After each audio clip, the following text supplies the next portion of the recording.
It's 6:43 and time for the legal landscape. Our legal analyst attorney Dan Adams joins us every Monday breaking down the biggest cases happening across Wisconsin and the country. Good morning to you, Dan.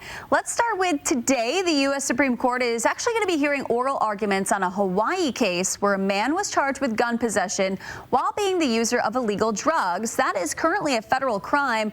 What are the issues involved in this case and why has it gone to our highest court? Sure. Good morning, Mallory. Yeah, another big Second Amendment case at the Supreme Court today. Again, as you said, oral arguments today from the parties.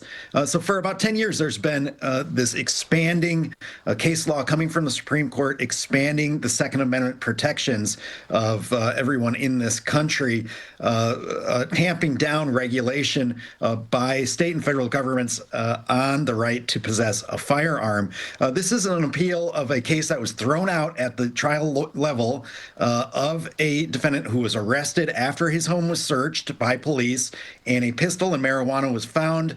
The defendant admitted to smoking marijuana every other day, and federal law makes it a serious felony for anyone who possesses a gun who is a, quote, unlawful user or addicted to any controlled substance. That includes marijuana, which is still illegal under many state, including our own, and federal law. So there was no evidence that the gun was possessed while the user was intoxicated. But so this law is kind of expansive. Anybody who is an unlawful user can't own a gun. You can imagine how many people that includes. So the case was thrown out because over the last 10 years, the Supreme Court has said there needs to be a historical analogous law, a law that was on the books during our founding that's analogous to the law being applied today to regulate firearm use. And the district court, the trial court said there is no analogous law from the time of our founding that would make this illegal. So it threw it out as unconstitutional.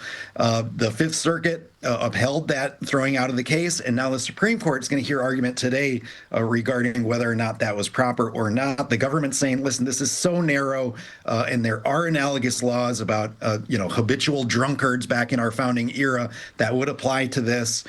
So reinstate the indictment and take it back to the district court. So really an interesting case on the Second Amendment, whether that's going to continue to increase rights across the country. Yeah, decision definitely could have major impacts. In other news this morning, last week, a local lawmaker, Sylvia Ortiz-Velez, who represents the 8th Assembly District on Milwaukee's South Side, was charged with disorderly conduct and is accused of making threats against a fellow representative. Dan, can you give us your former prosecutor and defense attorney perspective on this new case? Yeah, this is totally unusual. We don't see legislators charged with crimes hardly ever. Maybe an OWI or something mundane like this. This is purely a prosecution based on some speech she made to other legislators. There were several legislators on the phone. Evidently, she was mad about being excluded from a joint resolution honoring Latino veterans. This would be a bill with only honorific implications, no funding or legal obligations were made.